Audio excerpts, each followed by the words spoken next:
విద్య, వైద్యం, ఉపాధితో పాటు రాష్ట్రం అభివృద్ధి, పిల్లల భవిష్యత్తు మెరుగుపడాలంటే మళ్లీ ముఖ్యమంత్రి జగన్మోహన్ రెడ్డి అధికారంలోకి రావాలని విశాఖ పార్లమెంటరీ అభ్యర్థి బొత్స ఝాన్సీ అన్నారు.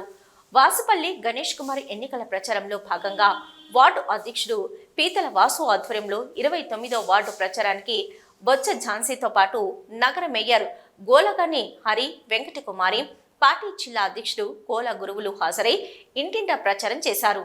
ఈ సందర్భంగా బొత్స ఝాన్సీ మాట్లాడుతూ అన్ని వర్గాల ప్రజలకు సంక్షేమం అందించే మేనిఫెస్టో పవిత్ర గ్రంథంలా భావించే జగనన్నకు మనమంతా బలపరుచుకోవాలన్నారు. విశాఖ అభివృద్ధికి పార్లమెంటులో గలమెత్తే మీ విశాఖ ఆడపడుచుగా దక్షిణ ప్రజల బాగోగుల కోసం నిత్యం తప్పించే మీ వాసుపల్లిని అఖండ మెజార్టీతో ఫ్యాను గుర్తుకు ఓటు వేసి గెలిపించుకోవాలని కోరారు. నగర మేయర్ గొలగాని హరి వెంకటకుమారి మాట్లాడుతూ 29వ వార్డులో అత్యధికంగా ఉన్న యాదవ కమ్యూనిటీ అంతా వాసుపల్లికి మద్దతుగా జగనన్నకు అండగా ఉండాలని కోరారు. వాసుపల్లి గణేష్ కుమార్ మాట్లాడుతూ కులము, మతము, పార్టీలు చూడకుండా నేరుగా ప్రజల ఖాతాల్లోకి సంక్షేమాన్ని అందించిన జగనన్నకి ప్రజలు ఓటు వేసి గెలిపించుకుంటామని, ఎక్కడికి వెళ్ళినా ఏ నోట విన్నా జననేత మాటే తమ ప్రచారానికి ఉత్సాహాన్ని అందిస్తుందన్నారు.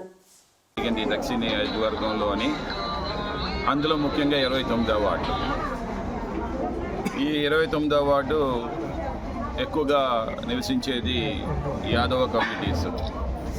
వారి కోసం అని చెప్పేసి మేడం గారు స్పెషల్గా గోకుల్ పార్క్ని ఈరోజు మనం చూసామంటే ఎప్పుడూ చూడలేనంత బ్యూటిఫికేషన్ చేశారు. బ్యూటిఫైడ్ సెంటర్ కింద ఆ గోకుల్ పార్క్ని తయారు చేశారు. ఒక మంచి టెంపుల్ నిర్మాణం చేశారు